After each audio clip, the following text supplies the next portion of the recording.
3일 동안 평안하셨습니까? 또 뵙게 돼서 반갑습니다. 여러분, 사랑하는 사람은 맨날 만나도 반가운 게 정상입니다.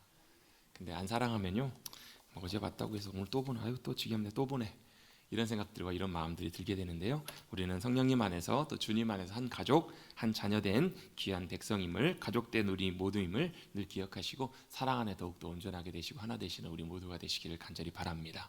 그래서 교회를 표현하는 좋은 표현은요, 공동체라는 표현입니다. 공동체라는 말을 쉽게 가정이에요. 가정. 한 가정이 되었습니다.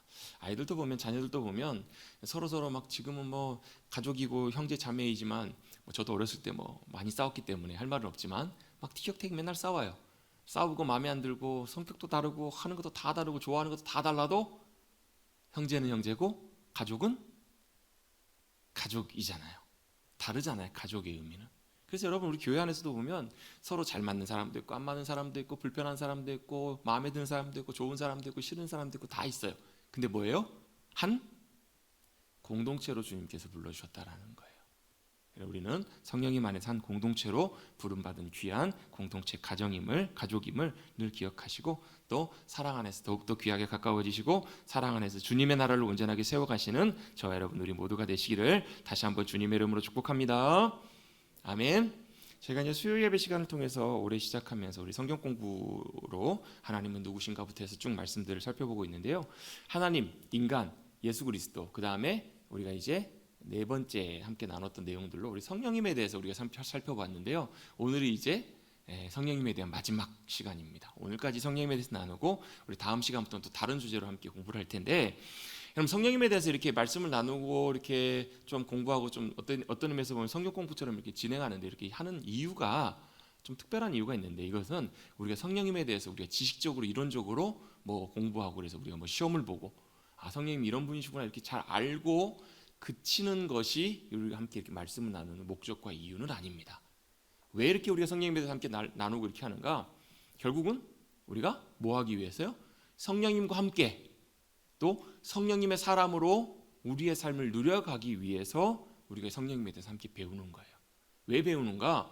우리가 성령님에 대해서 막연하게 알기도 하고 개인적으로 여러 가지로 성령님을 경험하시기도 하고 여러 가지 성령님에 대해서 알기도 알지만, 이걸 여러분 성경의 말씀을 통해서 여러분 잘 정리해야지, 자칫 잘못하면 이게 안 되면 이게 막 이리 기우뚱 저리 기우뚱 하기도 해요. 그러면서 뭔가 알긴 아는 것 같은데 불확실하기도 하고. 여러분, 알려면 제대로 알아야 합니다. 여러분, 세상에 제일 무서운 사람이 어떤 사람이에요? 하나만 아는 사람, 자기 아는 것만 아는 사람. 근데 여러분, 우리는 뭘 알아야 되냐면 성령님을 통해서 우리에게 깨닫게 해주시는 하나님의 말씀의 진리를 늘 겸손하게 배우고 따라가야 될 필요가 있어요. 여러분, 우리는 언제 하나님의 말씀을 완벽하게 아는가? 우리가 나중에 주님 오셔서 주님께서 모든 것을 다 회복하시고 다 이루시게 되면, 그때 가면 하나님의 말씀을 완벽하게 다 알려야 될 거예요. 여러분, 그 소위 그 신땡땡 뭐 이단 있잖아요, 요즘요. 뭐 신 무슨 어디 있잖아요. 가까운 데도 있고. 또 얼마 전에 난리였잖아요. 코로나 터지고 뭐 난리였었잖아요. 뭐 영생 불사한다고 하고 그 교주가. 근데 뭐 보니까 코로나 터지기 직전에도 보니까 수술하고 뭐 지금도 뭐 건강이 많이 안 좋아서 또 모르겠어요. 언제까지 이 땅에서 육신의 삶을 살지는 모르겠지만, 어쨌든 그 이단에 가보면요, 사람들이 특히 이제 그 신천지 같은 경우에 보면 기존의 성도들, 교인들이 굉장히 그쪽으로 많이 옮겨가게 되는데, 그 이유 중에 하나가 뭐냐면, 예를 들면 계시록 같은 걸 설명을 하는데 계시록을 굉장히 막 선명하고 분명하게 알아들을 수 있게끔 이것은 이것입니다 이렇게 설명을 많이 해주고 있거든요. 신천지에 가보면 그렇게 들으면 혹하는 것 같아요. 근데 왜 그러면 교회에서는 목사님들은 이렇게 설명을 안 하시나? 왜 그런 줄 아세요? 왜 그럴까요? 계시록의 말씀과 진리들은요, 성경을 통해서 쭉 보여주시는 하나님의 방향과 하나님의 메시지와 하나님의 의미들은 있지만, 그 가장 정확한 내용들은 주님이 제일 정확하게 잘 아세요. 어떤 목사님에게 이런 분에게 알려주셔도 하나님께서 어떤 분에게 다 완벽하게 모든 것을 다 알려주시진 않으세요. 이분에게는 이렇게 가르쳐주시고 이분에게 이렇게 알려주시고. 그래서 어떻게 해요? 그래서 여러분, 복음서도요, 우리 그렇잖아요. 복음서에 보면 어떨 때 보면 이 말씀이 여기 나와 있고 저 말씀은 저렇게 나와 있고, 어떨 때 뭐 헷갈릴 때가 있어요. 아니, 예수님의 복음서, 예수님과 예수님의 복음에 대해서 그냥 딱 대표로 한 사람이 마태든 뭐 마가든 요한이든 누가 제비 뽑아가지고 딱 한 사람이 다 의견 모아가지고 한 권으로 딱 책 쓰면 좋지 않았겠어요? 그런 생각을 안 해보셨나 봐요. 그랬으면 안 그러셨겠냐고요. 근데요, 성령님은 항상 다양하게 일하시는 분이세요. 항상 다양한 사람들, 다양한 방법으로 역사하시고 말씀하시고 깨닫게 하시는 분이세요. 제가 지난주에 함께 나눴었나요? 무지개. 이제 새벽 기도회 때 나눴군요. 그 말씀. 그렇죠? 뭐 새벽에 나눴는지 주일날 나눴는지 언제 나눴는지 다들 그냥 저만 이렇게 쳐다보고 계세요. 자, 무지개는 뭐예요? 무지개는요, 여러 가지 색깔의 빛들이 모여서 한 가지 빛으로 찬란하게 드러내요. 보면 교단도 다르고요, 모양도 달라요. 사람도 다 달라요.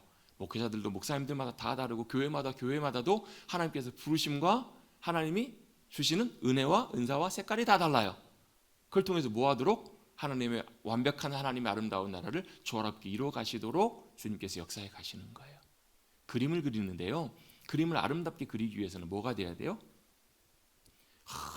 정말 대단한 화가가 검정색만 갖고 그림을 싹 그려요. 물론 그래갖고 그림 그릴 수도 있겠죠. 그런데 여러분, 아름다운 자연 만물을 아름답게 그대로 묘사하고 그려내기 위해서는 다양한 색깔들이 조화롭게 어루어질 때, 조화롭게 만들어질 때 아름다운 작품과 그림이 되는 것처럼 성령님의 일하심도 마찬가지시라는 거예요. 계시록 역사도 마찬가지고요. 계시록의 방향과 이런 부분들도 제가 2018년 10월 11월에 한 달 그 성경 그 새벽 예배 말씀을 통해 계시록을 함께 나눴던 적이 있는데요. 큰 방향과 내용들을 살펴보면서 이런 부분들을 잘 정리하고, 여러분들께서 다 하나하나 자세하게 사실 그런 부분들을 같이 공부하고 알아가면 좋겠지만, 우리는 뭐 하는 거예요? 항상 겸손하게 주님의 음성에 귀 기울이고 주님께서 말씀하시고 깨닫게 해주시는 것을 우리가 잘 따라가야 될 그런 필요가 있다라는 거예요.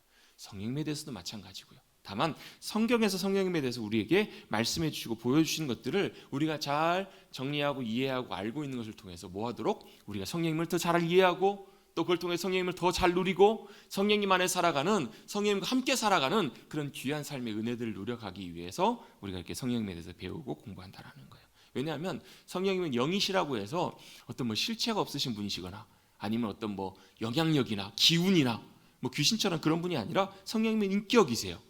그 말은 무슨 얘기냐면, 성령님과 우리가 함께 또 사람과 사람이 만나듯이 교제할 수 있는 분이 바로 우리 성령님이시기 때문에 그래요. 그래서 어떤 책에 보면 그런 책 제목이 있어요.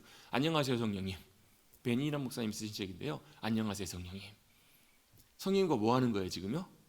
인사하는 거예요. 인사는 누구랑 해요? 지나가는데 여러분 아무것도 없는 거 보고 안녕하세요 인사하면 사람들이 뭐라 그래요? 이럴 거예요. 그럼 성령님 눈에 보이시진 않지만 어떤 분이시냐면 인격적이신 분이세요. 인격이세요. 왜요? 삼위일체 하나님이시기 때문에. 그래서 인격이시고 하나님 위격이시기 때문에 그 주님 성령님과 함께 우리가 만나고 교제할 수 있는 분이세요. 그래서 어떻게 해요? 그 성령님이 우리 가운데 오셨어요. 주님은 승천하셔서 부활하셔서 영광의 부활로 부활하신 다음에 승천하셔서 저 하늘 보좌 위에 계시지만 누가 우리와 함께 계시는 거예요? 보내신 보혜사 성령님이 우리 가운데 함께 거하세요. 아멘. 그걸 뭐라고 해요? 임마누엘. 주님이 우리와 함께 하십니다. 그걸 실제적으로 보여주시고 역사하시는 분이 바로 성령님이시라고요. 그래서 성령님은 누구신가? 임마누엘, 함께 하시는 성령님이시다. 우리가 제일 처음에 성령님에 대해서 배우면 삼위일체 하나님에 대해서 함께 나누면서 임마누엘, 우리와 함께 하실 수 있는 분이시다. 또 그 주님이 우리 가운데 오셔서 뭘로 오세요? 도우시는 보혜사로 우리 가운데 오신다. 그래서 여러분 도움을 구할 때마다, 여러분 도움이 필요할 때마다 여러분 사람에게 먼저 도움을 구하기 전에 먼저 우리 안에 계시는 여러분 성령님께 도움을 구하시길 바랍니다. 왜요? 보혜사시기 때문에. 헬퍼, 파라클레이토스, 우리의 조언자. 여러분 그렇잖아요. 법률적인 문제가 생기면 우리는 누구에게 도움을 구해야 돼요? 변호사나? 법무사나? 법을 잘 아는 분에게 도움을 구해야 돼요. 우리가 몸이 아파요. 그럼 어디로 가야 돼요? 저는 유치원 때 배웠던 참 훌륭한 노래가 있어요. 배 아프고 열이 나면 어떡할까요? 어디로 가셔야 돼요? 병원으로 가셔야 돼요. 왜요? 의학적인 전문 지식을 갖고 있는 의사 선생님이 진찰하고 판단하고 우리에게 좋은 조언들을 해주는 거예요. 치료를 해주는 거예요. 그 역할을 하시는 분이 누구시냐면 파라클레이토스, 보혜사 성령님이시라는 거예요. 성령님 우리 가운데 오셔서 보혜사로 우리 가운데 역사하세요. 또 그 주님은 뭐 하세요? 성령님은 진리의 영으로 우리 가운데 오세요. 진리를 깨닫게 하시고 진리를 알게 하세요. 여러분 이 진리는 세상의 진리와 좀 달라요. 그래서 어떤 경우에 보면요, 예전에 그런 경우들이 많았거든요. 참 예전에 시골 그 어르신들, 권사님들 이런 분들 보면 어렸을 때부터 평생 고생만 하고 사시다 보니까 학교 문턱에도 못 가보셨어요. 글자도 잘 모르세요. 근데 어떻게 해요? 성령님께서 은혜 가운데 함께해 주실 때 성령님께서 귀한 믿음의 진리들을 깨닫게 하시고 알게 하시고 그것에 대한 분명한 진리의 중요한 부분들을 다 알게 하시는 그런 귀한 은혜가 그분들에게 임하시는 것을 많이 봐요. 그래서 그분들이 뭐 글도 잘 모르시는데 성경도 제대로 잘 못 읽으시는데 하나님의 진리를 정확하게 알고 계시고 함께 나누시고 가르치시고 보여주시는 그런 부분들을 종종 보게 돼요. 왜요? 그 안에 계시는 성령님이 진리의 영이시기 때문에. 우리 모두에게도 마찬가지입니다. 성령님께서 우리 가운데 역사하셔서 진리를 알게 해주세요. 그래서 성령님 우리 가운데 오셔서 역사하시는 것들이 대표적인 것들이 몇 가지가 있죠. 말씀이 생각나게 하신다고. 그럼 말씀을 읽을 때마다 우리는 항상 주님, 성령님, 하나님의 말씀을 있습니다. 우리에게 깨닫게 해주시고 우리에게 말씀해 주세요. 이 진리들을 보게 해주시고 알게 해주세요. 듣게 해주세요. 라고 우리가 성령님께 기도하고 도움을 구하고 믿음으로 나갈 필요가 있다는 거예요. 왜요? 성령님은 진리의 영이시기 때문에. 우리와 함께 하셔서 말씀을 생각나게 하시고 깨닫게 하시는 분이시기 때문에 그래요.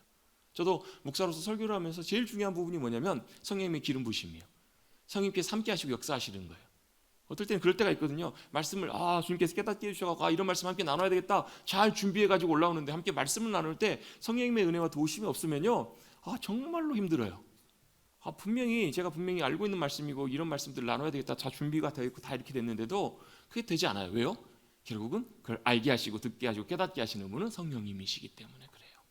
여러분, 우리 개인적인 삶도 마찬가지입니다. 하나님의 말씀을 들을 때도 내 안에 계신 성령님, 내 영혼에 역사하셔서 내 영혼의 눈과 귀를 열어주셔서 들어야 될 것 듣게 해주시고 보게 될 것 보게 해달라고 진리의 영이신 그 주님께 우리가 은혜를 구하며 나가시기를 간절히 바랍니다. 또 그 주님이 오셔서 하시는 게 뭐예요? 우리 위로자로 우리 가운데 오세요. 여러분, 사람으로서 위로할 수 없는 그 귀한 위로를 성령님께서는 우리에게 하늘의 위로로 함께 해주시는 분이세요. 어려움 당하시거나요, 마음이 상하시거나 이럴 때는 뭐 하라는 하나님의 신호냐면 하나님의 위로를 구하며 하나님 앞에 가까이 나오라는 주님의 사인이세요. 그래서 여러분, 세상 사람들은 상처받거나 어려움을 당하거나 마음이 그러면 어때요? 울적하면 때때로 술로 사람에게 위로를 받고 구하고 이렇게 여러 가지 방법으로 풀고 하려고 하는데, 우리는 여러분 다른 많은 것들도 좋겠지만 제일 중요하고 제일 좋은 방법은 뭐냐면 주님께로 우리와 함께 하시는 성령님의 위로와 도우심을 구하면서 나아가시는 거예요. 그래서 저는 문득 그런 생각이 들더라고요. 목회자에게 있어서 제일 중요한 여러 가지 많은 것 중에 하나가 뭐냐면, 목회자는 사람으로 기뻐하는 것보다 하나님으로 기뻐하고 하나님의 위로와 하나님의 만족해 주심을 경험하는 훈련들을 해가는 것이 굉장히 중요한 것 같아요. 왜냐하면 사람 보고 따라가다 보면요, 굉장히 많이 흔들려요.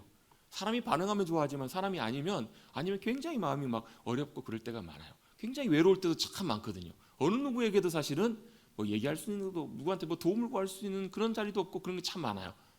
근데 그때마다 우리가 해야 되는 건 뭐냐면 사람에게서가 아니라 하나님의 위로와 하나님의 도우심과 하나님의 확신, 담대케 하심을, 하나님이 주시는 기쁨을 누리는 것을 우리가 배우고 훈련하고 연습해가는 것들이 참 중요하겠다. 그걸 경험했던 위대한 사람들이, 믿음으로 살았던 사람들이잖아요. 모세, 또 요셉, 다니엘, 다윗, 이런 사람들은 다 그 과정을 거쳤어요. 왜요? 이게 안 되면 누구처럼 되냐면 사울 왕처럼 돼요.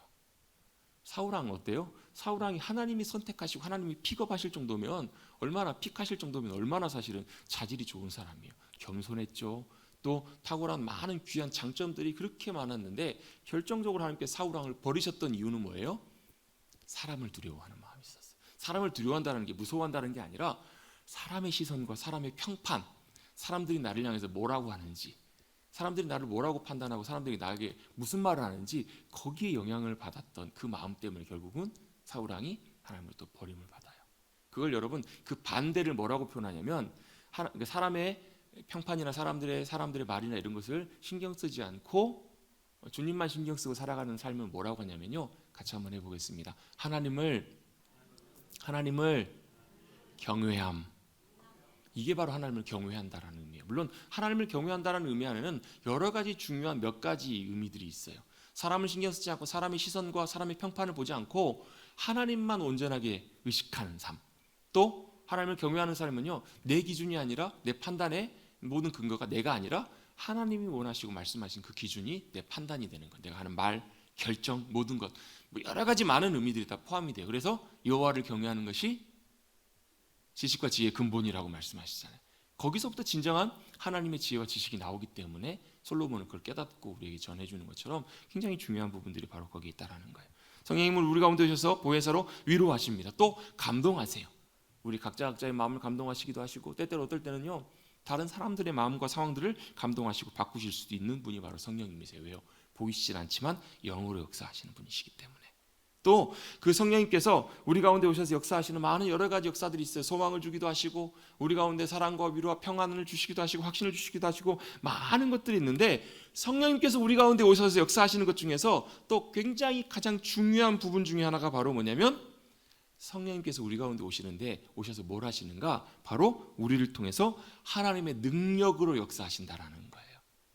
성령님을 표현하는 또 대표적인 특징 중에 하나가 뭐냐면, 특성 중에 하나가 바로 뭐냐면, 성령님은 하나님의 능력으로 우리 가운데 역사하시는 분이세요. 성령님은 하나님의 영이시면서 또한 동시에 하나님의 권세와 능력을 나타내시는 분이시기 때문에 그래요. 그래서 여러분 사도행전 10장 38장 제가 자주 언급하는 말씀이잖아요. 예수 그리스도께서 이 땅에 오셔서 주님의 사역을 감당하시는데 주님께서 어떻게 역사하셨는가? 하나님께서 하나님의 영을, 성령님을 예수 그리스도께 막 기름 붓듯 물 붓듯 엄청 부셨다라고 말씀하세요. 사도행전 10장 38절에 이렇게 말씀합니다. 제가 한번 말씀 읽어볼게요. 제가 자주 언급하죠. 10장 38절, 하나님이 나사렛 예수에게 성령과 능력을 기름 붓듯 하셨음에 그가 두루 다니시며 선한 일을 행하시고 마귀에게 눌린 모든 사람을 고치셨으니 이는 하나님이 함께 하셨음이라. 자, 예수님에게 하나님 아버지께서 함께 하셨어요. 그런데 하나님께서 함께 하시면서 뭐가 나타나셨냐면, 하나님께서 나사렛 예수에게 성령과 능력을 기름 붓듯 하셨다라는 거예요.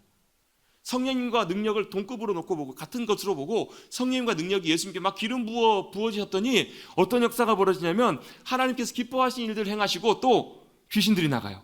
귀신에 눌린 모든 사람들이 고침받아요. 자, 우리 잘 아는 이야기 있잖아요. 예수님께서 변화산에 올라가세요. 변화산을 올라가셔 기도하시고 내려오시는데 영광 가운데 변화되시고 내려오시는데 밑에서는 난리가 났어요. 예수님만 안 계시면 난리예요. 제자들이 막 난리 법석에 봤더니 한 아버지가 간질병으로 인해서 귀신 들려서 어렸을 때부터 고통받고 있는 이 아이를 데리고 와서 예수님을 만나러 왔는데 예수님이 안 계시니까 제자들에게 좀 고쳐달라, 기도해 주십시오 부탁을 했는데, 이 아이가 나아요 안 나아요? 안 낫는 거예요. 전혀 아무런 일이 없으니까, 일어나지 않으니까 이 아버지도 좀 마음이 좀 그랬겠죠. 불편했겠죠. 예수님이 내려오시니까 그걸 가지고 와가지고 제자들이 기도해줬는데 안 낫더라고요. 못 고치더라고요. 이렇게 얘기해가지고 그 나왔던 말씀 있잖아요. 할 수 있거든요. 무슨 말이냐? 믿는 자에게 능치 못할 일이 없느니라. 이 믿음을 통해서 주님께서 그 병을 고치시는 사건이 나와요. 그리고 나서 그 사건이 끝난 다음에 제자들이 예수님께 와가지고 조용히 묻습니다. 예수님, 우리는 왜 못 고쳤죠? 우리는 왜 안 됐죠, 예수님? 그때 예수님께서 제자들에게 뭐라고 말씀하시죠? 기도 외에는 이런 이유가 나갈 수가 없느냐. 이게 무슨 말이냐면, 기도 외에는 이런 종류의 일들이 가능하지 않다라는 거예요. 결국 예수님께서는 기도하시면서 뭘 하셨는가? 하나님 아버지와 늘 가까이 가시고 하나님의 마음을 하시고 하나님의 생각을 하시고, 그리고 하나님 앞에 믿음으로 나오셨던 예수님께, 하나님 앞에 가까이 나오셨던 주님께, 예수님께 성령과 능력을 기름 붓듯 주님께서 부어주셨다라는 거예요. 그 능력으로 뭘 하신 거예요? 예수님께서는요, 귀신을 내어 쫓으시고 불가능한 일을 이루시고 죽은 자를 살리시고 놀라운 주님의 권세와 능력을 성령님을 통해서 나타내셨다라는 거예요. 아멘. 그게 바로 성령님께서 우리를 통해서 오셔서 역사하시는 하나님의 능력이라는 거예요. 성령님은 능력으로 역사하셨어요. 예수 그리스도께뿐만 아니라 예수님 요한복음 14장에 이렇게 말씀하십니다. 내가 너희를 떠나는 것이 유익이다. 너희가 내 안에 거하고 내가 너희 안에 거하면 어떻게 해요? 너희가 나보다 더 큰 일을 할 것이다. 이게 무슨 의미냐면, 성령님이 제자들 가운데 임하시게 되면 예수님이 하셨던 그 귀한 놀라운 하나님의 일들을, 하나님의 나라의 역사 일들을 누구도요? 제자들도 하게 될 거라는 얘기예요. 실제로 그래요, 안 그래요? 실제로 그렇잖아요. 성령님께서 친히 임하셔서 능력 가운데 역사하시니까요, 뭐 일어나 걸으라 했더니 걷잖아요. 은과 금은 내게 없거니와 내게 있는 것으로 내게 준다. 그게 뭐예요? 예수 그리스도 이름의 능력과 권세잖아요. 그 권세를 통해 누가 역사하시는 거예요? 성령님께서 그 사람을 잡아 일으키 세우시잖아요. 또 심지어는 어떻게 해요? 손수건만 덮어도. 실제로 여러분 그거 믿어지세요? 실제로 그런 일들이 일어나요. 지금도 여러분 그런 일들이 일어납니다. 손수건만 덮어도 그렇고 그림자만 걸어도 그렇고요. 여러분 말로 선포만 해도 그런 일들이 실제로 일어나요. 실제로 막 그런 초자연적인 많은 역사들과 그런 일들이 일어나는데, 중요한 것은 우와 신비롭다, 우와 신기하다, 이게 중요한 게 아니라 뭐가 더 중요한 부분이냐면, 그 상황을 통해서, 그 사람들을 통해서 누가 역사하고 계시는 거예요? 성령님께서 성령님의 능력으로 역사하고 계신다. 그게 더 중요한 일이에요. 더 중요한 문제라는 거예요. 왜요? 성령님께서 그렇게 역사하실 수 있는 분이시기 때문에. 그래서 성령님께서 약속하신 대로 어떻게 우리들 가운데 오셨어요. 마가의 다락방에 성령님께서 각자 한 사람 한 사람에게 임하시기 시작하셨어요. 물론 구약 시대에도 성령님께서 역사하시긴 하셨지만 마치 기름 붓듯 역사하셨어요. 근데 그 성령님이 이제는 어떻게 해요? 우리 안에 들어오셨어요. 우리 안에 내주하시면서 역사하세요. 그걸 우리가 뭐라고요? 성령 세례라고 하자고요. 그 성령 세례의 가장 중요한 첫 번째 중요한 증거는 뭐냐면 우리가 예수 그리스도를 나의 구주로 고백하고 예수님을 나의 주로 모시고 믿음으로 고백하고 영접하는 것, 그것은 우리의 의지만으로 되는 것이 아니기 때문에 그래요. 성령님의 도우심과 역사하심으로만 가능하기 때문에 우리 안에 지금 누가 와 계시는 것인가? 성령님이 와 계신다라는 거예요. 그래서 이걸 성령 세례로 하자고 제가 말씀을 드렸어요. 왜 그런가? 우리 성령 세례하면 많은 분들은 또 성령 충만의 의미로 성령 세례를 겹쳐서 하시는 분들이 굉장히 많기 때문에 그래요. 우리가 세례 받고 그 다음에 또 성령 세례를 받아야 된다. 근데 이게 이제 뭐 성경에도 그런 표현들이 좀 나와 있긴 하지만 실제로 보면 정확하게 보면 뭐 성령 충만의 의미와 좀 가까운 게, 여러분 성령 세례 처음 성령님께서 우리 가운데 임하시는 것은 믿음으로 우리가 주님을 영접하고 고백할 때 오세요. 성령 충만을 만약에 두 번 또 받는 성령 세례라고 이렇게 이해하기 시작하면 또 다른 여러 가지 많은 말씀 안에서 해결되지 않는, 설명되지 않는 많은 여러 가지 문제들이 많이 생겨요. 그래서 우리가 성령 세례를 받은 다음에 그 다음에 우리가 해야 될 것은 뭐예요? 그리고 후속적으로 성령 세례는 한 번 받는 것이라면 우리 이제 지난주에 우리 구성성도님 세례를 받으셨어요. 세례는 한 번 받습니다. 그런데요, 그 다음에 뭐 해야 돼요? 그 다음부터 계속 끊임없이 뭐가 같이 돼야 되냐면 그 다음부터 성령 충만이 우리 가운데 이루어져야 돼요. 그래서 성령 충만은 한 번 되는 게 아니라 계속 돼요. 마치 여러분 주유소에서 기름 넣고 오면, 저는 왠지 그래요. 기름소에서 기름 한번 다 차에 가득 넣고 오잖아요. 그럼 제 마음이 괜히 든든해요. 와, 이제 며칠은 한동안은 또 계속 차 타고 다니는데 걱정 없겠구나. 근데 여러분 기름이 간당간당하고요. 제가 처음 여기 우리 머릿돌교회 우리 당회 장로님들하고 처음 만나 뵙기로 한 날, 제가 이제 저희 아내는 일이 있어 기차로 따로 내려오고 제가 먼저 차를 가지고 이제 운전해서 이제 일을 마치고 빨리 내려가게 됐는데요. 시간이 좀 사실 그때 조금 여유가 없었어요. 좀 타이트한 시간인데 처음 만나는 날인데 처음 만나는 날부터 늦으면 안 되잖아요. 그래가지고 차를 타고 내려오는데 뭐가 문제냐면 이 정도면 되겠지 했는데 기름이 부족한 거예요. 그래가지고 요즘 차는 참 좋은 게 이제 몇 킬로 남았습니다. 주행 가는 거리가 몇 킬로입니다. 이 안에 기름 넣으십시오 이게 나오잖아요. 근데 저쪽 충청도 지나고 오는데 이미 벌써 100킬로도 안 남는 거예요. 사실 100킬로 안 남았지만 실제로는 100킬로 다 갈 수 있는 게 아니라 가다가 보면 또 중간에 가면 자칫 잘못하면 뭐 20-30킬로 남았는데도 이게 제대로 기름이 공급이 안 되는 경우도 있거든요. 근데 이게 중간에 휴게소에서 멈춰갖고 기름을 넣고 가자니 시간이 되게 애매한 거예요 이게. 그래가지고 그래도 가보자 했는데 감사하게도 시동을 안 꺼지고 오긴 왔어요. 근데 20킬로, 30킬로 남았는데요. 얼마나 뭐 시간 늦는 건데 혹여라도 가다가 중간에 오다가 거의 다 와가지고 차 시동 꺼져고 멈추면 어떻게 되나, 그 염려가 얼마나 많이 그러는지 걱정이 되는지. 여러분 만약에 제가 출발할 때 기름 만땅 넣고 출발했으면 그런 걱정할 필요가 없었겠죠. 여러분 기름 걱정할 필요가 없어요. 기름 가득 채우고 다니면요. 여러분 이거 뭘 의미하는 거예요? 기름은 계속해서 쓰면 없어져요. 물론 성령님을 쓴다고 해서 없어지는 분은 아니지만, 여러분 성령 충만은 뭐 해야 되는 거냐면 끊임없이 우리가 사모하고 구해야 될 것이 성령 충만함이라는 거예요. 우리 안에 계신 성령님이 우리를 통해서 더 충만하게 역사하실 수 있도록 우리 안에 성령님이 계시는데요. 성령님은 인격이시기 때문에 여러분 우리가 방치하고 우리가 관심 갖지 않고 우리가 마음대로 우리가 살면요 어떻게 해요? 성령님 우리를 통해서 역사하실 수가 없어요. 그래서 여러분 우리의 영혼이 요만큼, 만약에 한번 예를 들어 볼게요. 우리의 영혼이 요만한 방이라고 생각해 보세요. 요만한 공간이 우리의 영혼인데 이 안에 여러분 성령님 우리 가운데 함께 하시는데, 그럼에도 불구하고 우리가 성령님께 관심도 두지도 않고 생각하지도 않고 내 바쁜 일상과 내 생각과 내 마음으로 내가 원하는 것들로 이런 것들로 가득 차게 되면요 성령님께서 뭐 하세요? 안타까워하세요. 탄식하세요. 내 안에 계시지만 역사하실 수가 없으신 거예요. 왜요? 성령님 인격이시기 때문에 우리가 사모하고 우리가 그 자리를 내어드리고 우리가 순종하고 굴복할 때만 성령님께서 우리를 통해서 역사하실 수 있으시기 때문에 그래요. 그래서 여러분 성령 충만함을 구하기 위해서는요 중요한 것들이 몇 가지가 있어요. 사모해야 되고요, 간절히 원하는 열망이 있어야 되고, 또 두 번째 순종하려고 하는 그런 의지가 있어야 돼요. 그래서 여러분 성령 충만함이 왜 회개와 연관이 되냐면요, 회개는 뭐 하는 거예요? 내가 가는 길, 내가 주인돼 살아가는 삶을 다시 조정하는 거예요. 주님이 내 삶의 주인이십니다. 주님이 옳으십니다. 제가 잘못됐습니다. I was wrong. 내가 틀렸습니다. 주님이 옳으십니다. 이게 회개거든요. 이렇게 돌이켜질 때 누가 그때부터 역사하세요? 그 주도권을 성령님께서 잡으시는 거예요. 여러분 성령 충만하면요 쉽게 이렇게 생각하시면 좋아요. 내가 주도권을 잡고 내가 운전대를 잡고 가는 것을 이제는 누가요? 성령님께 내어드리는 거예요. 성령님이 그 주도권을 잡고 가시는 것이 성령 충만함이에요. 그래서 여러분 성령 충만함을 설명할 때 술 취함하고 좀 비슷하게 설명을 좀 해요. 술 취함하고 성령 충만함이 좀 비슷한데 둘 다 누가 주인이에요? 주님이 주인이에요. 술 취하면 누가 주인이 돼요? 술 주님이 주님이 돼요. 그래서 나중에는 내가 술을 먹다가 술이 술을 먹고 술이 나를 먹어요. 결국은 어떻게 돼? 술 취하면 내 의지와 내 의사와 상관없이 뭐가 나를 이끌고 가요? 알코올 기운이 나를 이끌고 가요. 여러분 성령 충만하면요, 내가 붙잡고 살아가다가 이제는 어떻게 해요? 성령님께서 나를 붙들고 가시는 거예요.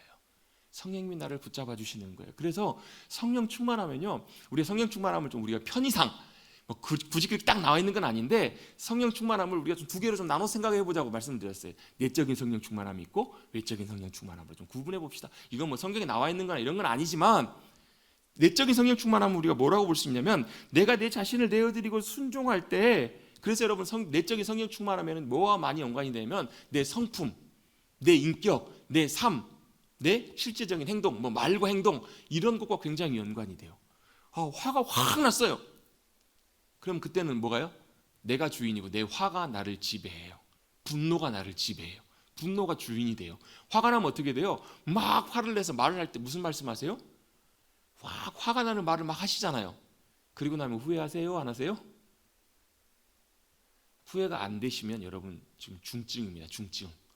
왜요? 여러분이 막 분노하고 화를 막 낸 다음에는요, 누가요? 성령님께서 우리 안에 탄식하고 계시기 때문에 우리 영혼이 사실 괴로워야 정상이에요.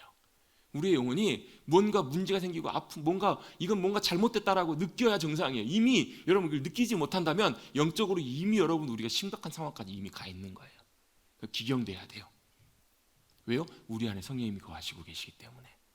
그때 어떻게 해요? 내가 막 이렇게 하려고 할 때 누가요? 성령님께서 잠깐 스탑 하시는 거예요. 그러면서 분노의 말이 아니라 용서하는 말을 하기를 원하실 때, 또 인내하기를 원하실 때, 이렇게 우리가 성령님께서 감동하실 때 순종하는 것, 그게 내적인 성령 충만함이에요.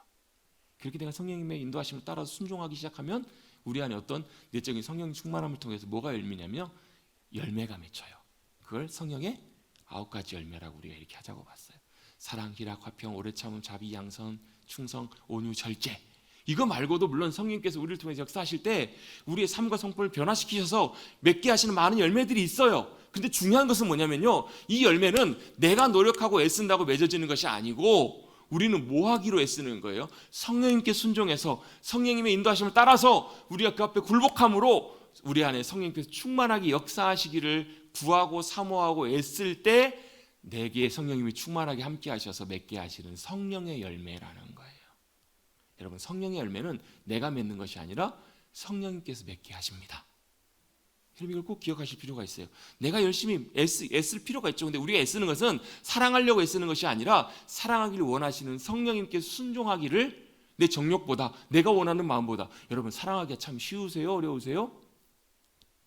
쉬운 것 같은데 진짜 어려워요. 왜요? 사랑하면 오래 참아야 되거든요.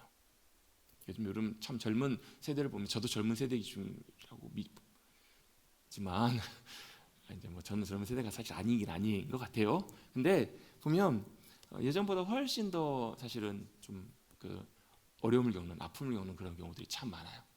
제가 주례를 뭐 많이는 안 했지만 주례할 때마다 꼭 신랑 신부에게 꼭 전해주고 싶은 메시지가 있어요. 그게 뭐냐면, 사랑은 감정이 아니고 사랑은 의지고 결단이라고. 우리는 사랑하면 좋아서 결혼해요. 좋아서 사랑해요. 근데요, 사랑하고 좋아하는 감정이 결혼해 보면 진짜 얼마 안 가거든요.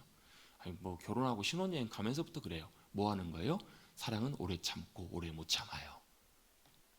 그렇잖아요. 오래 못 참잖아요. 저도 이 말하면서도 찔리긴 합니다. 안 돼요, 잘. 사랑은 온유해야 돼요.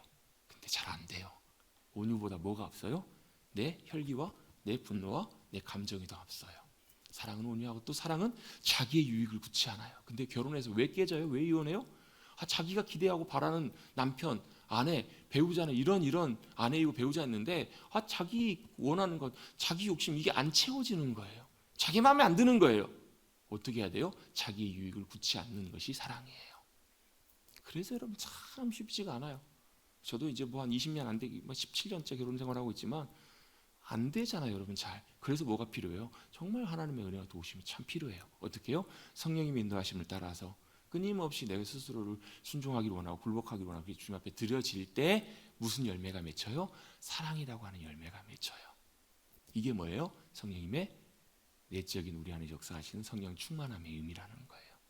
여러분 성령 충만하십시다. 그 성령 충만한 걸 어떻게 하는가? 이런 열매들이 맺혀진다라는 거예요. 진짜 쉽지 않은 것 같아요. 정말 어려워요. 여러분 이 사랑의 열매 이거 하나만 놓고 보더라도요 진짜 어려워요. 뭐 오늘 뭐 할 수 있을지는 모르겠지만 은사를 다룰 때 사랑에 대해서 우리가 좀 오해하고 있는 것들이 하나가 있거든요. 뭐 그 중에 제일은 사랑이라 그러니까 사랑을 최고의 은사라고 생각하는데 사실 사랑은 은사가 아니라 은사를 우리가 발현하는 은사를 나타내는 중요한 길이에요. 방법이에요. 그러니까 은사들을 행하기 위해서 나타내기 위해서는 뭐가 꼭 전제가 돼야 되냐면 은사를 나타낼 때 뭐 예를 들면 치유의 은사를 나타낼 때 어떻게 사랑으로 해야 된다라는 거예요. 예언의 은사를 나타낼 때 뭐 해야 돼요? 사랑으로. 그러니까 사랑은 은사라기보다도 은사를 나타내 섬기기 위한 방법이에요. 길이에요. 길. 가장 좋은 길이에요. 우리가 해야 될. 그래서 여러분 더 쉽지 않은 것이 바로 그런 성령님의 열매들하는 거예요. 여러분 우리 안에 역사하시는 성령님 앞에 순종하심으로 성령 충만하셔서 저와 여러분의 삶을 통해서 성령님의 귀한 열매들이 풍성하게 맺혀져 가시는 성령 충만한 저와 여러분 되시기를 주님의 이름으로 축원합니다. 아멘. 그게 여러분 성령 충만함의 한쪽의 면이라면 또 성령 충만할 때 여러분 꼭 빠질 수 없는 굉장히 중요한 부분이 하나 있는데 바로 뭐냐면 이걸 우리가 외적인 성령 충만함으로 우리 한번 구분해 보자고 했어요. 이건 바로 뭐냐면 능력으로 역사하시는 성령님을 경험하는 것, 이게 바로 외적인 성령 충만함이에요. 능력으로 성령님이 역사하세요. 그래서 여러분 성령 충만함하면 대체적으로 우리가 보통 생각하는 것들 하면 뭐냐면 어떤 능력, 초자연적인 역사, 기적 이런 것들 중에서 대표적인 것 중에 하나가 바로 뭐냐면 은사예요. 은사. 그렇죠 여러분. 성령 충만하면 꼭 같이 연결되는 것이 성령님의 은사잖아요. 은사. 여러분 성령님의 은사가 뭐예요? 은혜로 우리에게 주신 선물이에요. 기프트예요. 물론 카리스마타라고도 표현하기도 하는데요. 이건 여러분 은사 선물이에요. 그래서 여러분 우리가 지난주 은사에 대해서 잠깐 앞에 부분을 좀 살펴보면서 뭘 나눴냐면 은사는 우리의 신앙의 성숙도에 따라 주님이 주시는 것이 아니다. 그래서 여러분 신앙이 성숙한 사람이 은사를 하나님께서 주시고 신앙이 아직 부족한 사람에게는 어린 사람에게는 은사를 주시지 않는다. 이건 잘못된 거라는 거예요. 왜요? 은사는 누가 주시기 때문에? 하나님께서 주시기 때문에 그 주권이 주님께 있기 때문에 그래요. 하나님의 의도대로 주시는 것이기 때문에 신앙이 어린 사람에게도 하나님께서 주세요. 그건 여러분 우리가 결정하고 판단할 일이 아니기 때문에 그래요. 여러분 절대로 신앙의 성숙도에 따라서 주님께서는 은사를 주시고 마시고 하시는 것이 아니에요. 왜요? 이런 생각을 갖고 있으면 우리는 뭐 하게 되냐면 그 은사를 가지고 그 우리가 믿음의 어떤 우열 관계를 따져요. 그러니까 누가 더 믿음이 좋냐 나쁘냐 이걸 순위를 매긴다는 거예요. 순위를. 이건 절대로 하나님의 방법이 아니라는 거예요. 왜요? 은사는 하나님의 일을 이루시기 위해서 주님이 섬기도록 우리에게 주시는 능력과 도구이기 때문에 그래요. 은사를 주시는 목적과 이유는요 자기 자신을 위해서 주시는 것이 아니에요. 여러분 이따가 9가지 열매를 잠깐 9가지 은사들을 정리하겠지만 성령의 9가지 열매처럼 성경에 나와 있는 은사도 대표적으로 9가지를 정리할 수 있는데요. 이 9가지 은사도 딱 한 가지 방언의 은사 정도만 제외를 하고는 다 자신을 위한 것이 아니고 다 섬기고 남을 위한 또 교회와 하나님의 나라와 성도들을 위해서 하나님께서 우리에게 주시는 능력이고 도구라는 것을 우리는 잊어서는 안 돼요. 그래서 뭐 하셔야 돼요? 은사를 사모하세요. 은사를 간절히 사모하고 열망할 필요가 있어요. 그런데 은사를 하나님께서 우리에게 주셨다고 해서 내가 더 나은 사람이기 때문에 내가 더 나아서 그래서 두 번째로 은사에 대해서 오해 중에 하나가 은사를 하나의 어떤 훈장이나 메달처럼 생각하는 그런 경우가 있어요. 아 내가 가서 금식 기도해가지고 이런 은사를 받았다고 내가 저기 어디 귀한 하나님의 사람한테 가가지고 뭐 기도해가지고 간신히 부탁하고 내가 이 은사를 받았다고 이런 것이 아니라는 거예요. 또 때때로 이 은사가 어떨 때요? 하나님께서 내게 은사를 주셨기 때문에 하나님께서 나를 보증하시고 확진하신다. 이게 이런 거거든요. 다른 사람들이 그 사람에 대해서 좀 부정적이고 비난을 해요. 근데 내게 은사가 나타나요.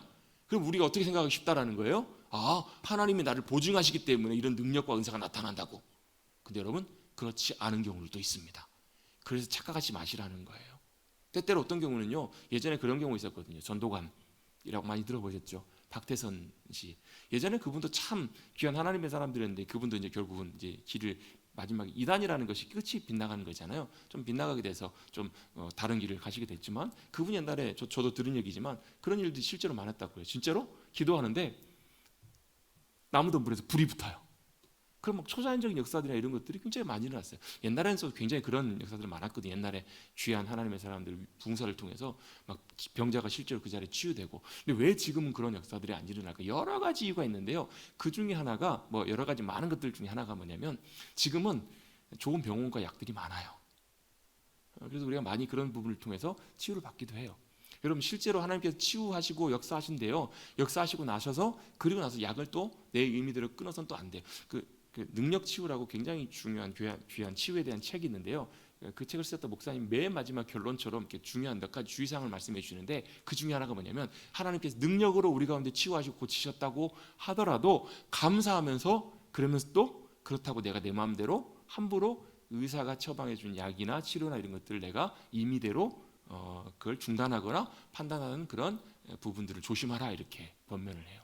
무슨 얘기냐면 하나님께서는 여러 가지 방법들로 고치시고 역사하실 수 있는 주님이시기 때문에 그래요. 그 방법들이 잘못됐다가 아니라 중요한 게 뭐냐면 우리의 믿음의 자세예요.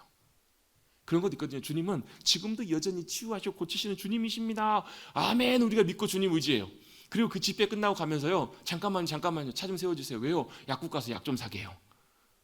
약을 살 수는 있어요. 근데 중요한 건 뭐예요? 우리의 중심과 마음이라는 거예요. 우리의 믿음의 자세와 태도가 굉장히 중요하다는 거예요. 왜요? 주님은 여전히 지금도 능력으로 역사하시고 치유하시고 인도하실 수 있는 능력의 주님이시라는 것을 우리가 여전히 잘 붙드는 것이 중요해요. 그리고 병원 가십시오. 그리고 또 하나님의 인도하심을 잘 구하시면서 따라가십시오. 내가 내 마음대로 결정하지 말고 하나님의 역사는 하나님의 역사하심, 또 내가 할 일 딱 따로 구분하지 마시고 여러분 내가 결정하고 판단을 예를 들면 병원도 어디 갈까요? 하나님께 잘 기도하시면서 주님의 인도하심을 구하고 나가세요. 내가 사람들의 말을 들으세요. 조언도 구하세요. 잘 알아보세요. 그리고 나서 또 하나님의 인도하심을 우리가 잘 구하고 따라가는 것이 중요한 부분이기 때문에 그렇다라는 거예요. 여러분 하나님께서는 친히 역사하시고 능력을 나타내시는데요. 하나님의 은사와 부르심에는 후회하심이 없기 때문에 그래서 어떻게 해요? 때때로 그 사람이 심지어 하나님의 길을 빗나가도요. 하나님께서 그 사람을 버리셔도 그 사람을 통해서 은사와 능력이 나타나는 경우가 종종 있을 수 있다는 거예요. 근데 그것 때문에 착각하기 때문에 사람들은 뭘라 생각하는 거예요? 자기 자신이 하나님의 길을 떠났음에도 불구하고 많은 그런 경우들 종종 보거든요. 물질 때문에, 돈 때문에, 또 명예와 여러 가지 것들 때문에 하나님께서 그에게 경고하고 계시고 하나님께서 역사하셨던 그 사람이 이런 하나님의 길과 멀리 떠나서 반대로 가고 있음에도 불구하고 착각하는 거예요. 뭐요? 나를 통해 기도했더니 하나님의 역사가 나타나시니까 여전히 하나님이 나를 보증하신다라고 착각할 수가 있다라는 거예요. 그건 아니에요. 왜요? 하나님의 은사가 부르시면은 후회하심이 없기 때문에 여전히 우리 안에 하나님께서 나를 통해서 내가 대단해서가 아니라 나를 통해서 주님께서 역사하실 수 있는 거예요. 중요한 거 뭐예요? 나를 통해서 일하시더라도 나는 다시 주님께 내 마음을 드리고 중심을 주님 앞에 맞추고 주님이 나를 통해서 어떤 위대한 일을 하셨다고 할지라도 그것이 내가 한 일이에요? 누가 한 일이에요? 내가 한 거예요? 주님이 하신 일임을 믿음으로 고백하고 겸손하게 늘 주님의 은혜를 구하며 교만해지는 자리에서 떠나서 주님 앞에 믿음으로 나아가야 될 필요가 있다는 거예요. 왜요? 이런 일들 때문에 굉장히 많은 경우에 시기, 질투 이런 많은 이런 것들이 많이 일어나요. 왜요? 저와 여러분 안에 다 야망들이 다 있기 때문에 그래요. 야망과 여러 가지 욕망들, 마음들이 있기 때문에 그렇다라는 거예요. 그래서 은사에 있어서 중요한 건 뭐냐면 대단한 능력이나 이런 것들보다 정말 중요한 게 바로 뭐냐면 열매예요. 열매. 귀한 놀라운 역사와 능력이 나타나더라도 중요한 건 바로 뭐냐면 열매라는 거예요. 그래서 은사는 바로 열매와 연결되는 것이 중요해요. 예수님께서도 그런 말씀하시거든요. 그 사람이 진짜 귀한 하나님의 사람이고 하나님의 예언의 역사를 나타내는가? 뭘 보고 알아? 열매를 보고 알라는 거예요. 그것이 그대로 이루어지는가 안 이루어지는가? 그걸 보고 확인해야 될 필요가 있다는 거예요. 그래서 이제 이런 은사들을 우리가 함께 나누는데요. 9가지로 우리가 하나님 성경에 나와 있는 은사들을 좀 정리를 해볼 필요가 있습니다. 자, 오늘 본문의 12장 4절부터 쭉 말씀을 보시면 은사는 여러 가지나 성령은 같고 직분은 여러 가지나 주님은 같다라는 말이에요. 사역은 여러 가지나 모든 것을 모든 사람 가운데서 이루시는 하나님은 같다 이렇게 표현하십니다. 자, 이 말을 바꿔서 표현해 보면요. 무슨 의미로도 볼 수 있냐면 성령님, 주님 또 역사하시는 하나님을 통해서 주시는 은사와 직분과 사역은 여러 가지일 수 있다라는 얘기예요. 반대로 보면 그렇죠? 그래서 그렇게 주님께서 역사하시는데 그렇게 이루시는데 7절입니다. 7절 한번 같이 한번 7절 읽어보겠습니다. 시작.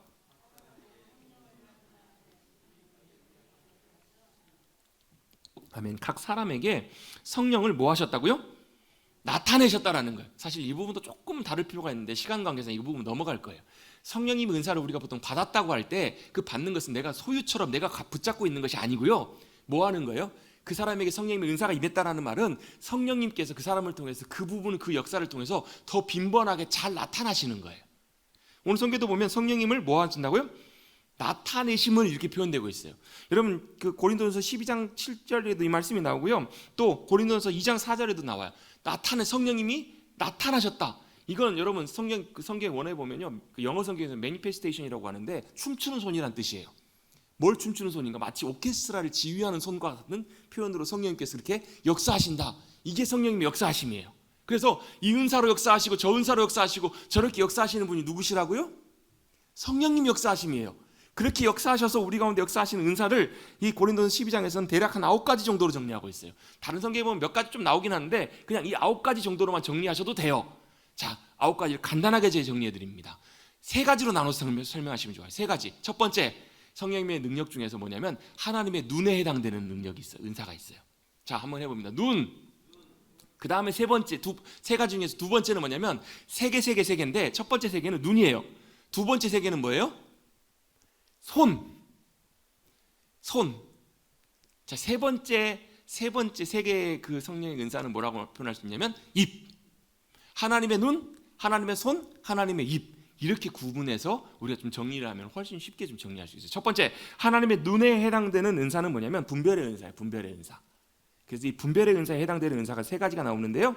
그 바로 은사가 뭐냐면 지혜의 말씀, 지식의 말씀, 또 영분별의 은사, 이렇게 3가지로 나눠서 표현해 볼 수가 있어요. 자, 간단하게만 말씀드립니다. 지식의 말씀의 은사는 뭐냐면요, 이런 거예요. 하나님께서 어떤 특별한 그 순간마다 지식을 가르쳐 주시는 거예요. 자, 예수님께서 사마리아를 지나가실 때 수가성 여인을 만나십니다. 여인과 예수님의 대화 사이에 이게 평행선처럼 대화가 진행이 돼요. 여인이 예수님께 마음을 잘 안 열잖아요. 그러다가 이 여인이 예수님을 놀라운 분으로 알아보고 마음을 확 열게 됐던 계기가 있어요. 뭐예요? 남편을 데려오라는 거예요. 왜요? 그 순간에 예수님에게 그 여인에 대한 지식이 하늘로부터 부어지신 거예요. 이 여인이 5번이나 결혼했는데 실패했고 지금 남편도 제대로 된 남편은 아니구나. 이걸 주님께서 지식의 말씀으로 이걸 알게 되신 거예요. 그걸 나누니까 어떻게 돼요? 이 여인이 마음이 확 열려버린 거예요. 때때로 하나님께서 이런 지식의 말씀들을 우리 가운데 주실 때가 있어요. 여러분, 우리 몇 년 전에, 재작년 3년 전이죠, 저에게 오셔서 말씀 전하셨던 목사님, 그 광주에 계신 목사님 화순에 계실 때 대구에서 어떤 한 가정이 그 목사님께 기도를 받으러 왔는데, 이 가정은 불신 가정이에요. 믿지 않는 가정이에요. 근데 이 아들이 이제 20대 아들이 이 정신적으로 뭐가 문제가 생겨가지고 정신적으로 계속 완전치가 못해가지고 이 목사님 기도를 해주십시오 왔는데, 지금 목사님과 이 엄마와 아들과 대화를 나누는데 대화가 잘 이루어지지 않아요. 복음을 전했는데도 받아들일 마음도 없고 시큰둥해요, 반응이. 한참을 이렇게 대화하고 이렇게 실강해하다 갑자기 목사님 머릿속에 어떤 여자 이름이 하나가 생각이 나시더라는 거예요. 그래서 이 아들한테 혹시 이 여자 어떤 여자인지 아냐고, 이 여자에 대해서 혹시 아냐고 이름 딱 얘기했더니 이 아들이 얼굴이 갑자기 확 달라지는 거예요. 그럼 깜짝 놀라면서 하는 얘기가 뭐냐면 그 이름이 누구였냐면 헤어진 자기 전 여자친구였던 거예요. 제가 이 얘기 아마 전에 한번 드린 적 있을 거예요. 근데 이 여자하고 관계 헤어지면서 좀 굉장히 좀 안 좋게 헤어져가지고 충격 때문에 정신이 굉장히 좀 이것 때문에 충격을 받아가지고 좀 온전치 못하게 된 거예요. 이때부터 이 아들과 이 엄마가 완전히 이렇게 자세가 이렇게 된 거예요. 그래가지고 이렇게 그걸 보고 기도하고 복음을 전하고 이렇게 한참 하는데 이분들이 마음이 확 열리고 예수님을 모시게 된 거예요. 근데 또 목사님 마음속에 어떤 마음을 주냐면 무당 너무 좋아하지 마라, 이런 마음을 주시더라는 거예요. 알고 봤더니 그 아들하고 같이 왔던 여자친구가 대구에서부터 화순까지 오는 내내 뭘 하고 있어요? 어머니, 이런 일은 교회 갈 일이 아니라 목사님의 갈 일이 아니라 무당에 가야 돼. 무당에 가가지고 구슬하고 이렇게 무당에 가야 될 일이잖아요. 이렇게 얘기하면서 왔다라는 거예요. 근데 이 목사님 이걸 아셨을까요? 몰랐을까요? 전혀 알 리가 없죠. 근데 하나님께서 그 순간에 그 지식을 그 목사님에 넣어주신 거예요. 이게 지식의 말씀의 은사의 일종이에요. 이 얘기를 딱 듣자마자 이 여자친구가 펑펑펑 울더라는 거예요. 왜요? 자기가 한 말이 있으니까. 그걸 누가 정확하게 알고 계신 거예요? 성령님께서 하나님께서 정확하게 알고 계시는 거예요. 그게 바로 지식의 은사예요. 여러분, 그런 내용들이 주어지게 될 때 그 은사를 통해서 사람들의 마음이 확 열리고 하나님께 행하시길 원하시는 그런 역사들이 많이 일어나는 것들을 보게 돼요. 여러분, 바로 그것이 바로 지식의 은사예요. 여러분, 그런 지식의 은사들이 우리 가운데 주어지게 될 때 그런 간증들이 굉장히 많이 있긴 있거든요. 그런 은사가 주어지게 될 때 그 일을 통해서 하나님께서 영혼의 놀라운 일들을 행해 가시는 역사들이 많이 일어난다는 거예요. 여러분, 지혜의 은사도 이것과 약간 비슷한데요. 이걸 성경의 예를 들어보면 이런 거예요. 예수님께 바리새인들이 예수님을 사실은 좀 어렵게 만들려고, 난처하게 만들려고 와서 질문을 합니다. 가이사에게 세금을 바치는 것이 옳습니까? 잘못된 것입니까? 여러분, 옳은 거예요? 잘못된 거예요? 대답하기 참 난처한 질문이에요. 왜요? 이렇게 대답하기도 저렇게 대답하기도 뭐예요? 가이사에게 세금을 바치라고 하면 매국노라고 하나님을 섬기는 사람이 우리가 황제를 섬겨서 되겠냐고, 또 안 바친다고 하면, 바치지 말라고 하면 당시 로마의 압제 가운데 있기 때문에 반역자라고 물릴 수 있는 상황이에요. 그때 뭐가요? 그때 지혜의 말씀의 은사가 필요한 거예요. 그때 주님께서 뭐라고 대답을 하세요? 동전을 하나 보이라고 말씀하시면서 가이사의 것은 가이사에게, 하나님의 것은 하나님께 드리라. 이게 바로 뭐예요? 이게 지혜의 말씀의 은사예요. 이런 은사가 우리 가운데 임할 때 지혜롭게 모든 것들이 진행될 수 있는 그런 능력과 은사가 성령을 통해서 우리 가운데 임해요. 지혜의 대표적인 왕 솔로몬이 딱 그랬잖아요. 여인들이 내 아들입니다. 그때 뭐가 필요해요? 지혜의 말씀의 은사가 필요한 거예요.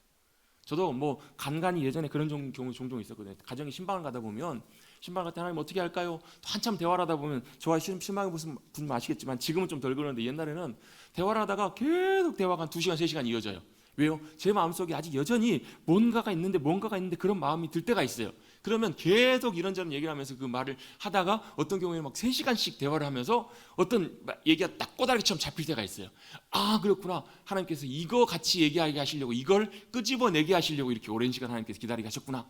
그리고 그 대화를 나누면서 지금 마음속에 나눠야 될 말씀들이 종종 생각날 때가 있어요. 아, 이렇게 권면해 주기 원하시는구나. 이런 말씀들이 생각나가지고 함께 나누다 보면 그게 정확하게 그 상황 속에, 그 가정에 그분에게 필요한 그런 말씀 용어들이 굉장히 많이 있었어요. 그게 바로 뭐냐면 지혜의 말씀의 은사예요. 이런 것들이 우리 모두 가운데서 부어질 수 있고 사모하는 것들이 필요하다라는 거예요. 여러분, 물론 이런 은사들이 다 주어지진 않고 어떤 경우에는 영적인 리더들에게 주어지기도 하고 여러 가지 많은 것들이 있지만, 중요한 것은 우리가 그런 사모함을 가질 필요가 있다라는 거예요. 보게 해주시기 때문에. 자, 지식의 은사, 지혜의 은사, 그 다음에 또 하나가 뭐냐면 영분별의 은사예요. 이것은 좀 영적 분별력과 좀 다른데, 신강 강에서 이건 좀 빼도록 하고요. 대표적인 사건이 이거예요. 예수님께서 베드로가 주는 그리스도시요 살아계신 하나님의 아들이십니다라고 고백했던 사건 있잖아요. 그리고 그 직후에 주님이 그것을 위해서 십자가에 돌아가실 거라고 말씀을 전했더니 베드로가 뭐라 그래요? 주여 그리 마옵소서. 그때 주님 뭘 보신 거예요? 베드로의 마음과 생각과 말 뒤에서 역사하는 사단의 권세와 사단의 역사를 보신 거예요. 그게 바로 뭐냐면 영분별의 은사예요. 이건 좀 초자연적인 은사기도 하는데요, 이런 영분별의 은사를 통해서 그 모든 상황들과 일들을 잘 분별해내고 구별해낼 수 있는 은사가 바로 있다라는 거예요. 왜요? 눈과 관련된 은사이기 때문에 그래요. 자, 하나님의 눈과 관련된 은사, 지혜의 말씀의 은사, 지식의 말씀의 은사, 영분별의 은사, 3가지 다 정리했습니다. 좀 더 자세하게 나누면 좋지만 다음 기회에. 두 번째가 뭐냐면 하나님의 손에 대한 은사예요. 간단하게만 나눕니다. 하나님의 손 하면 뭐가 연관될까요? 능력과 연관이 돼요. 능력. 그래서 여러분, 능력의 은사 중에서 첫 번째로 나오는 게 믿음의 은사예요. 당연히 믿음은 믿음이지, 믿음의 은사는 뭔가? 이 믿음의 은사는 조금 더 우리가 믿는 의지보다 조금 더 초자연적인 차원의 역사할 수 있도록 우리가 믿음으로 나아가는 것을 의미해요. 그러니까 이런 거죠. 여호수아가 그 전쟁 가운데 나가다가 기브온 전투에서 전쟁에 나가다가 이게 보니까 밤이 어두워지면 적들이 도망갈 것 같은 거예요. 그때 뭐래요? 믿음으로 선포하잖아요. 뭘 선포해요? 해야 아얄론 골짜기에서 멈춰라, 달아 멈춰라. 그랬더니 실제로 해와 달이 하루 동안 멈춰버리잖아요. 이런 역사가 어떻게 나타나게 됐을까요? 이게 바로 믿음의 은사의 능력이라는 거예요. 그러니까 우리가 그냥 일반적으로 믿는 믿음보다 훨씬 더 조금 더 하나님의 능력과 기적과 조금 더 연관되어 있는, 사도 바울이 복음을 전하러 가다가 박수엘루마를 만나요. 그를 보면서 뭐라고요? 하나님께서 그를 통해서 믿음으로 그 어둠의 권세를 선포하고 쫓아버렸더니 박수엘루마가 완전히 이렇게 박살나버리잖아요. 이게 바로 믿음의 능력의 역사예요. 그래서 믿음의 은사는 조금 더 뭔가 좀 초자연적인 하나님의 기적과 연관된 능력들이라는 거예요. 시간이 많이 갔지만 제가 몇 년 전에 주일날 예배를 마치고 저녁에 이제 밥을 먹으려고 잠깐 앞에 나와서 가족들과 밥을 먹고 있는데 한 집사님한테 전화가 왔어요. 그 집사님 울면서 전화를 하신 거예요. 왜 집사님, 왜요? 무슨 일이에요? 그랬더니 가족 중에 친척 조카가 교통사고가 났다는 거예요. 교통사고 났는데 20대인가 30대 초반인가 막 결혼한 지 얼마 안 된 조카인데 교통사고 났는데, 거기가 사고가 굉장히 잘 나는 지역인가 봐요. 이제 일 마치고 집에 가는 와중에 이렇게 코너 꺾어지는 데인데 이렇게 터널을 지나가, 조그만 터널을 지나가서 나가면 큰 대로로, 큰 고속도로 같은 고속화도로로 연결되는 그곳에서 이 속도가 쭉 가다가 이제 초행길을 잘 모르니까 그랬나 봐요. 속도를 좀 줄였어야 되는데 속도를 안 줄여져 가지고 이게 차가 옆에 그 터널 벽면을 차가 쫙 다 긁어버린 거예요. 그나마 차가 굉장히 좋은 차여서 그랬지. 일반 차였으면 차가 완전히 박살났을 텐데 차가 한쪽 이쪽이 완전히 이쪽이 다 없어져 버린 거예요. 오른쪽이 다. 그러면서 이쪽 온몸이 완전히 이렇게 돼서 중환자실에 지금 이제 실려갖고 있는데 병원에서도 가망이 없을 거라고. 이제 특별히 막 신장이랑 이런 데 다 이쪽에 파열이 돼가지고 소변이 안 나오고 이러니까 몸에 막 폐혈증 증세가 올라오고 그래서 병원에서 이제는 어려울 수도 있다고. 오늘 밤 고비 넘기기 어려울 수도 있겠다고. 그렇게 얘기하면 집사님 울면서 전화를 하신 거예요. 저도 어떻게 방법이 없잖아요. 병원에 갈 수도 없고 가족 외에는 또 들어가기도 어려운 상황이고 제가 직접 저희 교인도 아닌 분인데 저희 교회 집사님 친척인데 그래서 전화를 끊고 기도할게요 하고 전화를 끊고 밥을 먹으려고 하는데 제 마음속에 도저히 안 되겠어요. 도저히 안 되게가지고 제 마음 주신 마음대로 다시 집사님이 전화를 했어요. 집사님 다음번에 면회 들어가실 때 오늘 밤에라도 그 시간에 들어가셔서 집사님 꼭 들어가셔서 이렇게 기도하시고 이렇게 선포하시라고 제가 몇 가지 이렇게 그때 생각나는 내용들을 알려드렸어요. 꼭 그렇게 가서 기도하시고 선포하시라고. 그러면서 제 마음속에 그런 마음이 있었어요. 사실 그렇게 얘기해놓고 목사 그렇게 해놓고 혹시라도 그러고 나서 결과가 안 좋으면 그 세상 떠나면 사실 얼마나 또 한편으로 낭패일 일이에요. 그래서 제 마음속에 그런 마음이 그때 들었던 것 같아요. 그래가지고 우리 선포하고 그리고 믿음으로 기도하십시오 하고 저도 마음속으로 속으로 기도하고 그렇게 났죠. 그 다음 날부터 상태가 조금씩 좋아지기 시작한 거예요. 그러고 나서 나중에 물론 몇 달의 시간이 지났지만 건강하게 잘 퇴원해가지고 지금 정상적인 삶을 살고 있어요. 병원에서 살아도 아마 정상적으로 회복되지 어려울 거라고. 여러분 그때 그 순간에 역사했던 게 제가 대단해서 그런 것이 아니라 제 마음속에 그런 믿음이 제 안에 부어져서 그랬던 것 같아요. 그렇게 역사하는 방법들이 바로 뭐냐면 믿음의 역사, 믿음의 은사라는 거예요. 여러분 이런 은사들이 우리에게 때때로 필요할 때가 있어요. 믿음으로 선포하면 주님께서 놀라운 초자연적인 기적과 역사들이 나타나게 되는 것, 이게 바로 믿음의 은사입니다. 또 두 번째로 손의 은사 가운데 나타나는 것이 뭐냐면 치유의 은사입니다. 치유의 은사는 우리 너무 잘 아시기 때문에 대표적인 예가 나아만 장군을 고친 엘리사의 기적이죠. 여러분 모두 가운데서도 여러분 하나님께서 은사 가운데 역사하셔서 여러분이 기도하실 때 또 손을 얹으실 때 믿음으로 선포하실 때 치유의 놀라운 역사와 능력이 나타나시기를 주님의 이름으로 축복합니다. 제가 왜 그렇게 여러분에게 말씀드리냐면요, 저하고도 좀 연관이 있기 때문에 그래요.